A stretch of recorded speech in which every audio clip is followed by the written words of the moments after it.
universe where dinosaurs never became extinct, which would mean that you, as we know you, wouldn't even exist on that line. We can imagine a one-dimensional line that passes through the Big Bang point on the paper and this new point.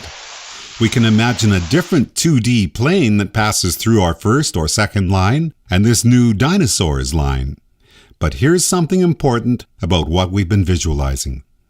The only way we consider all three lines at the same time is by using the third dimension. I hope it's obvious by now that the point-line-plane postulate tells us the logic we've just used to think about the first, second, and third dimension is directly translatable to the fourth, fifth, and sixth, which means that with a piece of paper and a bit of imagination, we've already visualized the first 6 dimensions of our reality. But wait, some of you might be thinking, wasn't it arbitrary for me to place the dinosaurs line outside the plane of my paper? Couldn't I just have easily placed a point at the center of the paper, called it the Big Bang, then imagined that all around the outside edge of the paper were points representing all the different universes that could have resulted from the initial conditions that created our unique universe with its locked-in fine structure constant? And you may be surprised to hear that I'm willing to agree with that statement. From the initial conditions of our universe, we can get to any of the possible universes which the many worlds interpretation tells us really exist, just as real as the one we're observing. From anywhere else beyond the Big Bang, though, we're already seeing a paring away of possibilities. When one version of the universe is observed, the other universes are not. And causality shows us that this renders some of those other universes permanently inaccessible from that point forward on our entropy-driven line of time. How would you or I get to the universe where it's this point in time, which we call the 21st century, but dinosaurs never became extinct? Everett's theory tells us that a version of the universe must exist where dinosaurs are living and dying right now, and those dinosaurs are observing all the different versions of the universe where they still exist. So why can't you or I get there from here? In other words, if everything is probabilistic outcomes, why does it appear that there is zero possibility that the next possible now for us might include this dinosaurs world line? The answer is there is a missing degree of freedom. If you and I were within the 6th dimension rather than the 5th, then we would be able to leap across those different world lines and get to those other versions of the universe which are not causally connected to the one we're in right now. And as we said last time, this is because you and I are ants, not flies. Every instant that we observe is one Planck frame beyond the instant before, which gives us the impression that the 5th dimension is compactified, or curled up on itself. If the 4th dimension is like the straight line of a garden hose stretched out on the ground, the 5th dimension is like an ant walking inside that hose, while a fly inside that hose would be able to flip from one location to another without having to worry about 5th dimensional causality. What we're talking about with the 6th dimension, then, is the phase space of the set of parallel universes resulting from our universe's unique initial conditions. A phase space, to quote Wikipedia, is a space in which all possible states of a system are represented, with each possible state of the system corresponding to one unique point in the phase space. Let's sum all this up. Everett's many worlds interpretation says there is a wave function which encompasses every possible state for our universe, and I'm saying that's the 6th dimension. But because we're in the 5th dimension, choosing from a set of causally related outcomes that are available to us one Planck frame after another, there are versions of the universe which have nothing to do with us, like the version where I died in a car crash yesterday, or the version where dinosaurs never became extinct. Likewise, the version where I decided to rob a bank yesterday must exist, but with my free will I chose not to observe that universe. All of those other universes have nothing to do with the universe I'm observing, even though I can acknowledge their existence within the 6th dimension. So, what's outside our phase space? Thinking back to that piece of paper we started from, there are a few other ideas we can glean from this. First of all, that first and second point we drew, representing the beginning and end of the universe, can be joined with a line. But more properly, what we're talking about then is a line segment, A true line would pass through those 2 points and extend past the edge of our paper and out towards infinity in either direction. This gives us a way to think about how both before and after our universe is the same thing, a return to an underlying state which is outside the system representing all possible versions of our unique universe. But wait, there's that word again, system.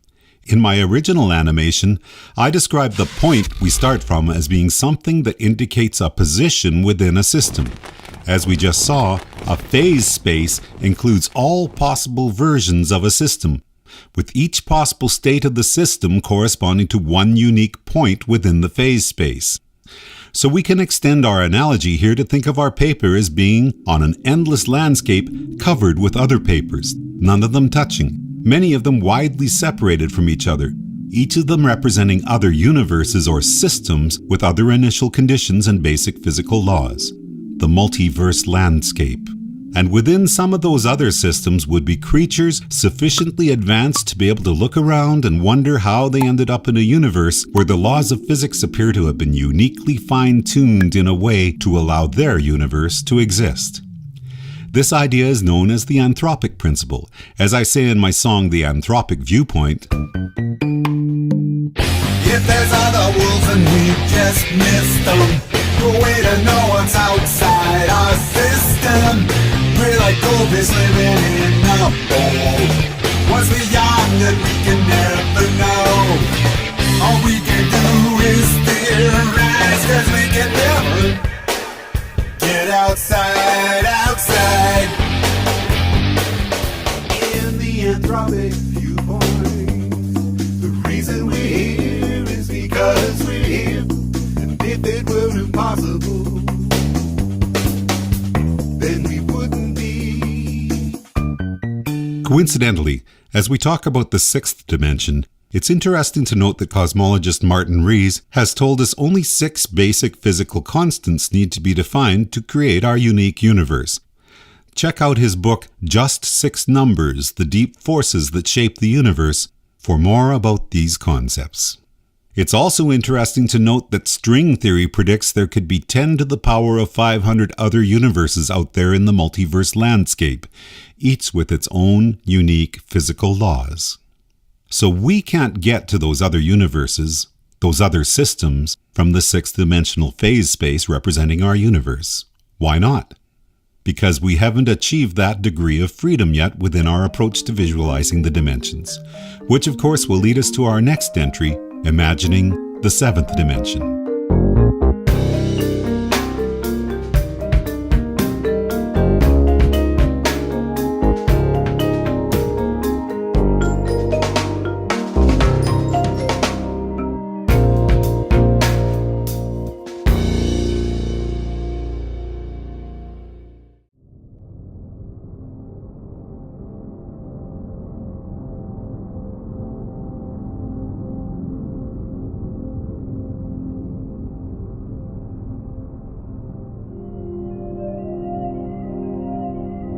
Imagining the 7th dimension. A point represents a position within a system, and as we add dimensions, the system becomes more complex. In the Imagining the 10th Dimension animation, we're asked to think of our universe with its locked-in fine structure constant as a point at a position within the system of the 7th dimension, which means some other 7-dimensional point would be a way to get to some other universe with different basic physical laws than our own. Just how out there is this idea? Some string theorists have said that there are 10 to the power of 500 other universes out there, in something we can call the string theory landscape. Other cosmologists have suggested that the number of other possible universes out there approaches infinity, and that we are just in a tiny sliver of something called the multiverse. Either way, what we're trying to visualize here is a position within that landscape, and within that position we would find a way to get to Everett's universal wave function representing all possible outcomes for our particular universe. Here's a graphic which was part of a great article published in November 2007's Scientific American, written by Cliff Burgess and Fernando Quevedo. The article is called The Great Cosmic Roller Coaster Ride.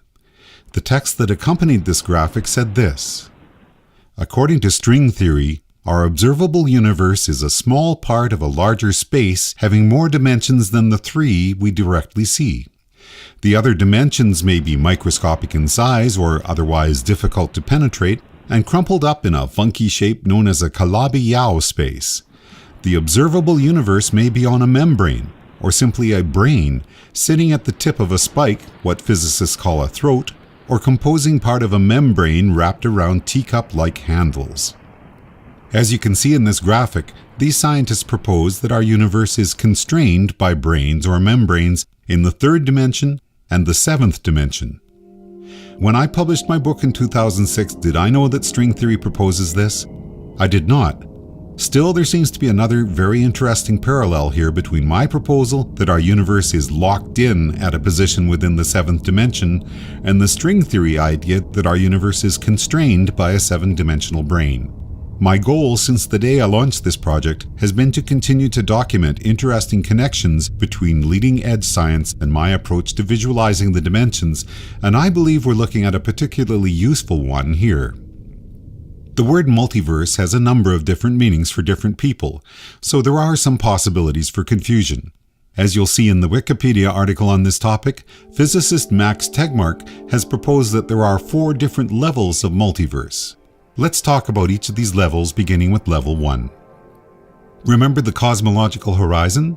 It gives us a way of seeing that each of us is at the center of our own version of the observable universe, and that if we were on a planet billions of light years from here, we would still see ourselves to be at the very center of a different but essentially similar cosmological horizon. Those two would overlap much like a space-time Venn diagram. But what if an observer were so far away that their cosmological horizon didn't overlap with ours at all? In a level 1 multiverse, space-time is perfectly flat. On that flat sheet of space-time, there are an infinite number of self-contained universes, all with the same physical laws and constants. Almost all will differ from our own universe. However, because there are infinitely many, there will eventually be similar and even identical configurations. Even though this version of the multiverse has many supporters, particularly since it doesn't require the existence of any extra dimensions, I have to say that this one feels extremely unlikely to me. Max Tegmark estimates that within a level 1 multiverse, an identical volume to ours should be about 10 to the power of 10 to the power of 115 meters away from us. If a universe identical to ours is that far away, then how far away is the universe where I got up 5 minutes earlier this morning? And how far away from that one is the one where I got up 4 minutes and 59 seconds earlier? I would say it's easy to see why some people who are taught this version of the multiverse dismiss it as being ridiculously extravagant. With my project, I proposed that the cosmological horizon is the space-time equivalent of the 3D horizon we see around us when we're in the middle of the ocean. It's the same in every direction because of an underlying curvature. Topologically speaking, if we think of our 4D space-time as a flat plane, or the surface of the ocean as a flat plane, where is the curvature? In either case, I would say it's in the next dimension up. So our observable 4D universe is really on the surface of a 5D hypersphere, which means that if Tegmark's calculation is correct, we have a measurement of the circumference of that hypersphere. Just as we could travel east on the surface of the Earth and eventually end up back where we started, this would indicate that if we traveled 10 to the power of 10 to the power of 115 meters, we would traverse the surface of the 5D hypersphere and end up at the same place we are right now. It also means that if I had adjusted my angle ever so slightly, I could have ended up in the universe that is really nearby ours in the 5th dimension, where I got up 5 minutes earlier this morning. But to be clear, my interpretation invokes extra dimensions, while the level 1 multiverse Tegmark is describing does not. Let's look at level 2. This is universes with different physical constants. In this version, the multiverse as a whole is stretching and will continue doing so forever. But some regions of space stop stretching and form distinct bubbles, like gas pockets in a loaf of rising bread. Such bubbles are embryonic level 1 multiverses. With my project, I've referred to this as the multiverse landscape and placed it in the 7th dimension and above depending upon the context of the discussion. But within Tegmark's classification system, his level 2 multiverse, like the level 1, does not require the existence of extra dimensions and is still on an infinitely flat expanse of space-time. Here's level 3, the many worlds interpretation of quantum mechanics. Hugh Everett III's theory of the universal wave function, commonly known as the many worlds interpretation, tells us that observation causes one universe out of many to be selected, but the others continue on, just as real as the one we're in. Tegmark argues that a level 3 multiverse does not contain more possibilities than a level 1 or 2 multiverse. In effect, all the different worlds created by splits in a level 3 multiverse with the same physical constants can be found in some Hubble volume in a level 1 multiverse. Tegmark writes that the only difference between level 1 and level 3 is where your doppelgangers reside. In level 1, they live elsewhere in good old 3-dimensional space. In level 3, they live on another quantum branch in infinite dimensional Hilbert space. Similarly, all level 2 bubble universes with different physical constants can in effect be found as worlds created by splits at the moment of spontaneous symmetry breaking in a level 3 multiverse. Okay, at last we get to extra dimensions, even if they're infinite within Tegmark's classification system. With my project, I've suggested that these other universes resulting from different physical constants are at different positions within the multiverse landscape of the 7th and 8th dimension, and that having arrived at any particular location within that landscape, there is a potential for there to be a wave function of possible states, in other words, a set of parallel universes for the resulting universe within the 1st through 6th dimension. Now let's look at level 4. This is the ultimate ensemble hypothesis of Tegmark himself. This level considers equally real all universes that can be described by different mathematical structures. Tegmark argues that this implies that any conceivable parallel universe theory can be described at level 4 and subsumes all other ensembles, therefore bringing closure to the hierarchy of multiverses, and there cannot be, say, a level 5. Ultimate ensemble certainly works as a description of the 10th dimension within my approach to visualizing the dimensions, and I've been saying that to avoid confusion it's better not to call this overarching concept a multiverse, but rather the omniverse. This helps to keep it separate in our minds from the parallel universes of our own universe, which is Tegmark's level 1, which I've also referred to as our universe's phase space, and the multiverse landscape of possible universes, Tegmark's level 2 and or 3.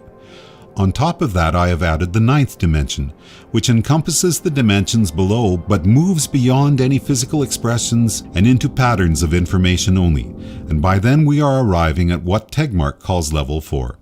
The omniverse then becomes either the 9th dimension in its entirety or the 10th dimension in its unobserved state, a single point representing the ultimate ensemble of all possible patterns and shapes, ready to be created through symmetry breaking to spill us back into the realities of the dimensions below. So, what is unique about the 7th dimension? Our universe never wanders off into the other different initial conditions universes as we observe the quantum wave function of possible outcomes for our universe, because it is constrained by its position, or a D7 brane as we saw in the string theory graphic we looked at previously, within the 7th dimension. Moving to another position within the 7th dimension and above precipitates a completely different universe with different basic physical laws. And for that universe, its expressions in the lower dimensions will be just as real as our own, and just as locked in by their position within the 7th dimension and above as our own universe is. As I've cautioned people from the outset of this project, my new way of thinking about time and space is not the explanation for string theory, it's just an innovative way to visualize 10 spatial dimensions, something that most people would have said was impossible to do. I've always remarked, though, that I find it interesting to see how many different spiritual and metaphysical systems have also placed a heavy significance on the number 7. So much so that one of the 26 songs I've attached to this project is called 7 Levels. Here's a link to one of the videos for that song. Let me close with this thought. If information equals reality, then absolutely everything about our reality can be thought of as patterns and shapes within the information that is the fabric of quantum indeterminacy, or Tegmark's ultimate ensemble. Subatomic particles, fractals, life, consciousness, and our observed universe are all structures that result from these underlying patterns that reside in that place where the distinction between past, present, and future is meaningless. Our own observed reality is being created at the fifth dimension, so anything beyond that becomes a part of the "you can't get there from here" list, unless we can someday navigate within those extra dimensions beyond the fifth. And as we get closer to 10, we are now starting to move away from the reality side of the equation and more towards the information side. We'll continue this exploration next time with imagining the eighth dimension.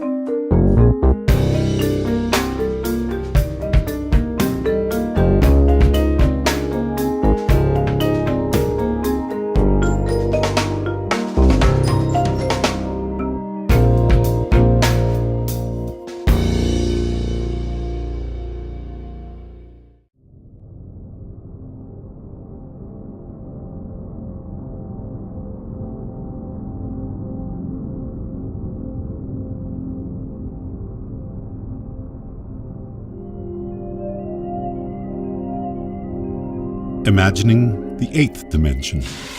As we continue to add dimensions, the orthogonal hypercube projections that we're looking at here with each new dimension become increasingly ornate and, dare I say it, more Mandela-like.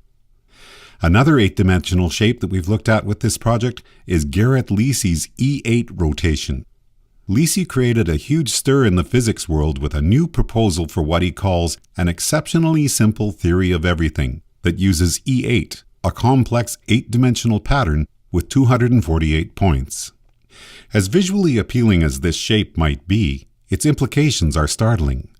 Lisi has demonstrated that there is a way to place the various forces and elementary particles, including their possible quantum spin values, on E8's 248 points. Rotating Lisi's model in various ways reveals the explanation for a variety of interactions, some of which, like the clustering of quarks into families of 3, are natural outcomes from this structure. Some points in his model are currently occupied by particles which have been theorized but which have yet to be seen, and there is hope that the Large Hadron Collider in Switzerland may someday reveal some of those particles. Whether Garrett Lisi's theory proves the existence of higher dimensions or not is open to interpretation. Lisi himself says this geometric pattern, although it is based upon an eight-dimensional construct, could be fully realized within our 4D spacetime without requiring additional dimensions. On the other hand, in a New Scientist magazine article, string theorist Sabine Hossenfelder of the Perimeter Institute for Theoretical Physics points out that this could be complementary to string theory, which she says also uses E8 to describe the Calabi-Yau manifold, the extra-dimensional shape that string theorists say our universe is derived from. Lisi also acknowledges that this is not a finished theory but a work in progress, and that there are still some deficiencies in his model that need further refinement. For me, this dimensional connection is fascinating because with this project I've insisted that you can't have any physical expressions of matter in anything beyond the eighth dimension. A commonly asked question about this project is, if our universe and every other universe can be thought of as points or perhaps positions within a multiverse landscape, and in this way of visualizing the dimensions we get to that landscape by the time we're in the seventh dimension, then why do we need to think about any more dimensions beyond that? To my way of thinking, you can express the same concern about every definition of every single dimension, and the arguments have to keep coming back to, what are we missing within this current dimension? For instance, people say that the third spatial dimension is really all you need because no matter what other universe you imagine, it should have a third-dimensional expression. Or there are people who say all we need is space-time, because by the time you have the third dimension plus time, which gives the third dimension a way to change from state to state, then you can imagine every single possible universe strung end to end within infinite space-time. And because that string of all possible states is infinite, you will eventually get to every possible universe. Or you can have people who say space-time plus its probabilistic outcomes, whichever its many worlds interpretation says are orthogonal or at right angles to space-time, leading to my conclusion that these branches are in the fifth dimension gives you everything you need to imagine every possible universe. From there, I've proposed that the branches for our universe, which no amount of chance or choice will allow us to select, like the branches where dinosaurs never became extinct, or the ones where I died in a car accident last year, are in the sixth dimension. And this uses the same logical reasoning that defines any spatial dimension. There always needs to be a new degree of freedom added for us to be able to call what we're talking about a new dimension. And the new dimension allows us to get to something that was unavailable from the previous dimensions. Likewise, I propose that those other universes with different basic physical laws are located in other positions within the seventh dimension and above, and this is why our universe, constrained at its position within the multiverse landscape, never wanders off into one of those other universes. So this is the question: why isn't the seventh dimension as far as we need to go? We have to continue with the logic we've used from the outset. Imagine a point of infinite size in the sixth dimension, and it's much the same as imagining the indeterminate point we started from with our thought experiment. The point encompasses the whole dimension. If we can think of a different point that is not subsumed by that first point, then the point-line-plane postulate tells us we found a way to get to the next dimension up. Those 2 points define a line in the seventh dimension.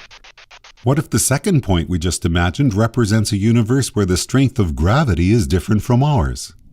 Then the line that passes through those 2 points is like a one-dimensional line, and that line extends through all possible values for gravity. Different positions on that line would include impossible universes, which could not have come into existence because the strength of gravity was above or below a certain threshold needed to allow a physical universe to express itself. And such imaginary universes might be at many places along the line, interspersed with universes that were able to cohere into more organized states. What about a universe with a different value for the speed of light, or whatever physical constant you care to imagine? That's not on the line we just drew. We could erase the other point we drew, then place a new point for a universe with a different speed of light, and the new line that passes through those 2 points would be all possible realities resulting from different values for the speed of light. But what if I want to consider both lines simultaneously? It can't be done without entering the next dimension up, the eighth dimension. So with the logic of the point-line-plane postulate, we have a way of thinking of the eighth dimension as being like a plane, and our universe can be viewed as a point in the eighth dimension with those 2 lines or any other lines representing the other different initial conditions universes passing through our point within that plane. Remember this, with the point-line-plane postulate, the point you start from is in dimension x, the line to a different point is in dimension x plus 1, and the plane defined by a third point not on that line is in dimension x plus 2. Having worked through those 3 dimensions, nothing moves or changes about the first point. We're just adding dimensions that allow us to view that starting point from different perspectives. Thinking of our universe as a largest possible point encompassing the phase space of the 6th dimension then, doesn't mean that we can't view the unchanging point from the widening perspective of the 7th or 8th dimension. Quite the contrary, this logic is the accepted approach to visualizing spatial dimensions. Likewise, the idealized shapes we've started each of these entries with, like the octaract at the start of this entry, have an underlying symmetry, where each of the points are equidistant to their adjacent ones in the same way that the adjacent points of a 3D cube are equidistant when viewed within the 3rd dimension. This means that the 8D octaract, like any of the other hypercube shapes, can be placed within a hypersphere with the same number of dimensions, and the other points of the hypercube are pushed apart from the center of the hypersphere symmetrically. The point of indeterminate size can become a sphere occupying as little or as much of the dimension it's placed within. At its largest possible expression, this point becomes a finite but unbounded hypersphere, occupying the entire phase space of the dimension it's within. The rotating shapes we're looking at now are known as the Platonic solids. Pictured here are the tetrahedron, the cube or hexahedron, the octahedron, the dodecahedron, and the icosahedron. Do you see how we can apply this same idea of symmetric points pushed out from a central position? This even includes shapes like the nested tetrahedra we see here on the left, which can be used to create the dodecahedron on the right. Speaking of phase space, here's a link now to a recent New Scientist article about a new paper published by physicist Lee Smolin and others at archive.org, proposing that all possible universes could be contained within an 8-dimensional phase space.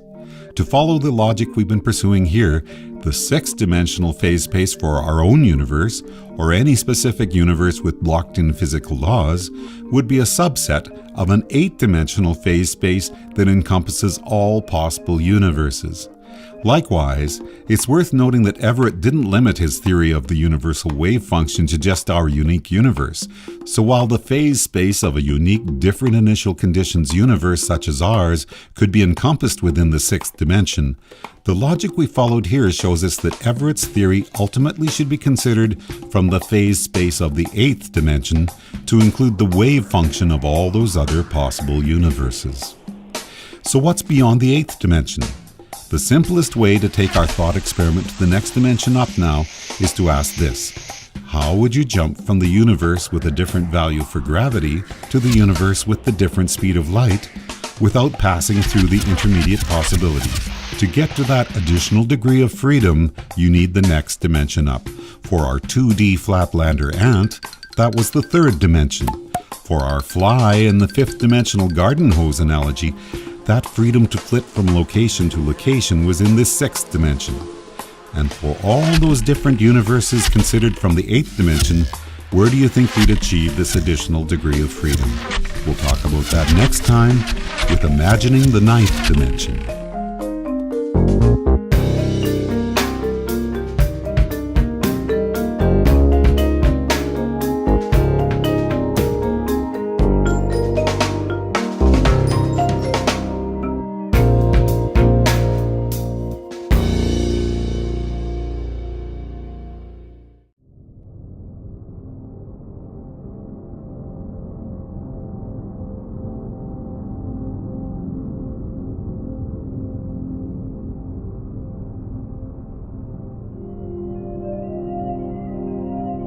Imagining the 9th dimension.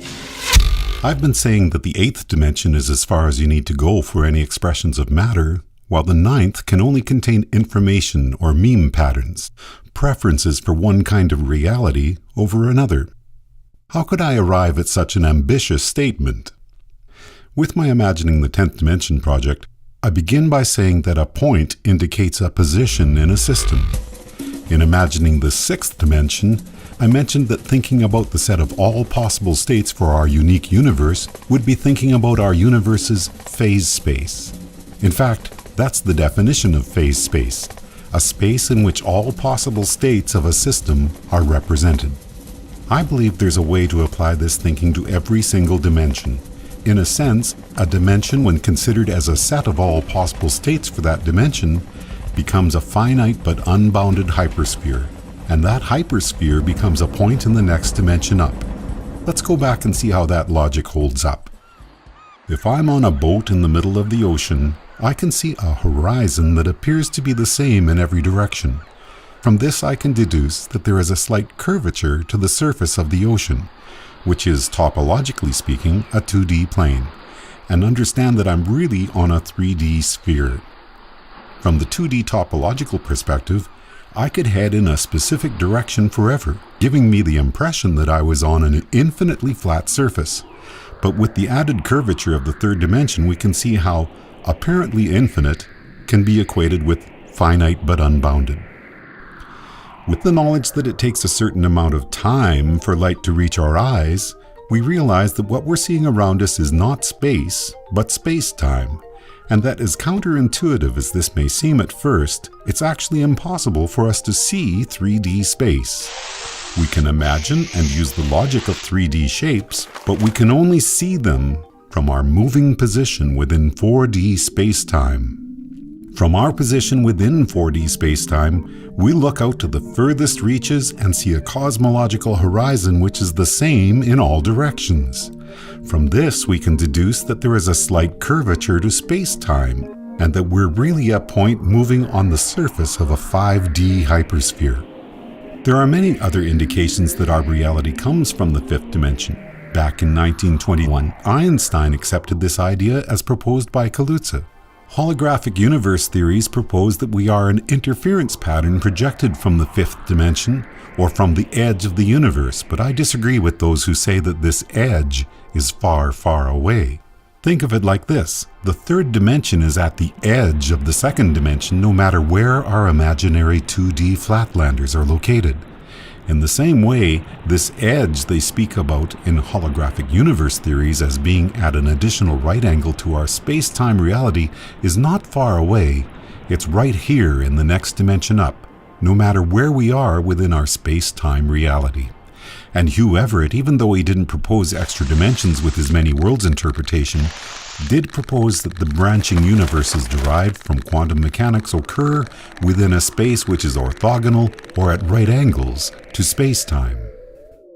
Some quantum physicists are fond of saying that extremely unlikely events such as one of us suddenly disappearing from here and reappearing on the moon are allowable within the quantum wave function, but they are so unlikely that they would take longer than the life of the universe to occur. Likewise, Everett talked about how there are branching tree-like structures which are causally connected, and he even allowed for the possibility that some of those branches might fuse back together further down the causal chain. But he was very clear that causality could never be violated. So the universe where dinosaurs never became extinct, or JFK was never murdered, or where I died in a car crash last year, would exist within the universal wave function as described by the Schrödinger equation. But they are now inaccessible from the universe we are currently observing. Those other universes, in a manner of speaking, are beyond the horizon of our 5D probability space, which leads me to conclude that we are a 5D point moving on the surface of a 6D hypersphere. This sixth-dimensional phase space, as some have called it, includes all possible versions of our universe from its beginning to its end. But within that phase space, we never wander off into one of the other universes with different physical laws, because those are in effect beyond the horizon of our universe's phase space. And from this we can deduce that the system representing our universe as a timeless whole is a point on a 7D hypersphere. From here we are beginning to move into discussions of information flow rather than physical realities, but we're not all the way there yet. In his book Just 6 Numbers, Sir Martin Rees tells us that we only need to define 6 deep forces to describe our unique universe. Adjusting any one of those parameters by surprisingly small amounts would cause our universe to fall apart as the laws of physics break down. So if our unique universe is located at a position within the multiverse landscape, or constrained by a D7 brane as some string theorists have suggested, then are we moving or are we stationary on the surface of this 7D hypersphere? There has been some evidence that the basic physical laws of our universe may have been slightly different at the earliest history of our universe, which would indicate that perhaps we have changed our 7D position slightly according to the logic we're pursuing here. But the idea that there is a certain natural selection occurring at the 7th dimension and beyond also makes sense. If we move too far away from our position, the incredibly delicate balance of forces that allow our universe to exist would collapse. So at nearby positions within this multiverse landscape, there might not be universes that cohere into any meaningful structures. But further away, another universe completely different from ours could be assembled with its own unique set of intricately connected physical laws and its own unique expression within the 6th dimension and below. We also talked last entry about how we can imagine a data set of universes within the 7th dimension which would then require the beyond the horizon additional degree of freedom of the 8th dimension for us to be able to simultaneously consider other data sets not included within the 7th dimensional one. But to be clear, those data sets could be interchangeable. So this is more of a question of reference frames than it is of some data not being part of the 7th dimension. In that sense, the 7th dimension harkens back to the garden hose analogy used by string theorists. It's useful to imagine that the 7th dimension looks like a straight line. But when we move closer, we can see the dimension has the potential for additional twists and turns that are inside the rolled-up tube that is, topologically speaking, the plane of the 8th dimension. Now we're looking at an animation showing vibrating Calabi-Yau manifolds. We looked at this before in an entry called, "Will the LHC Reveal Extra Dimensions?" With this project, I'm proposing that the 8th dimension would encompass every possible physical expression of every possible universe. What's beyond the horizon of the 8D construct we've just envisioned? String theorists who talk about there being 10 to the power of 500 possible universes are really describing the different possible shapes the extra dimensions could take. In The Hidden Reality, Brian Greene uses the image we're looking at here to picture the terrain of possible extra-dimensional shapes.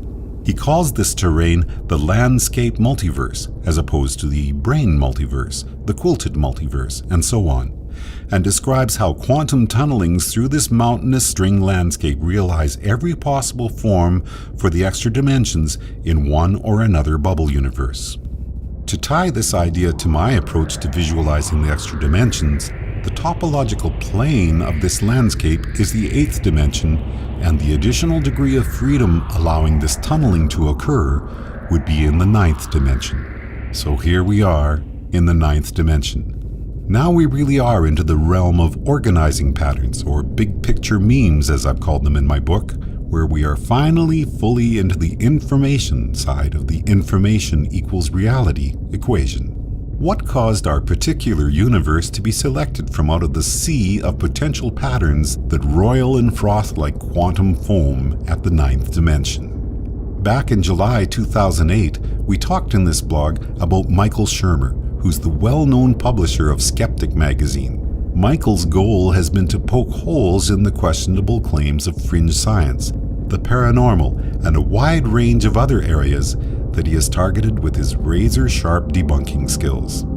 This is why I found it quite marvelous when I picked up an issue of Scientific American back then and found that Mr. Shermer's regular column that month was entitled "Sacred Science: Can Emergence Break the Spell of Reductionism and Put Spirituality Back into Nature?"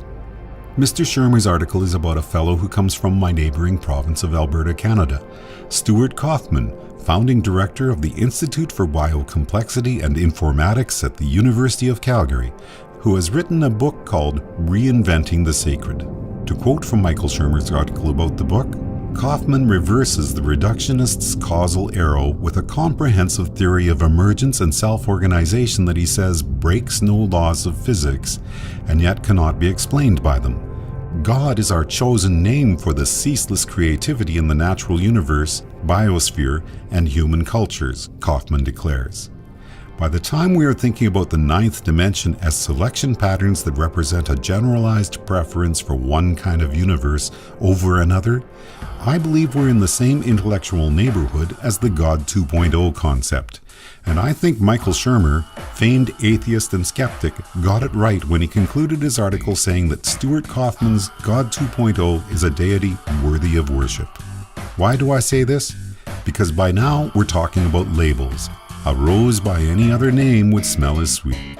Whether you want to call these selection patterns that caused our universe to be selected from out of this sea of potential information patterns God, or some other less emotionally charged name, doesn't change the 9th dimensional reality that we're describing here.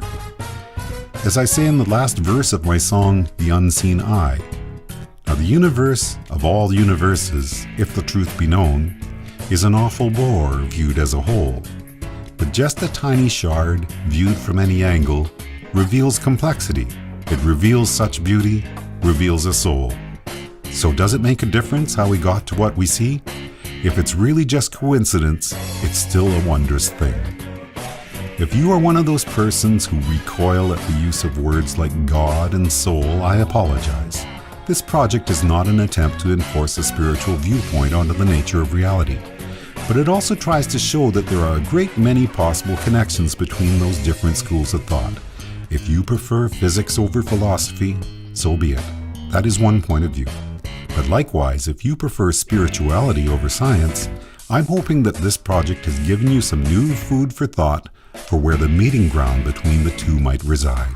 There are 26 songs I attached to this project, and I chose that number as a bit of an inside joke for fans of the history of string theory, and the very last one is called Thankful. Having a sense of wonder and gratitude for the immense processes which selected the universe we are in right here and right now is, to my way of thinking, a completely appropriate response. Are you enjoying the journey? My name is Rob Bryanton. Thanks for watching.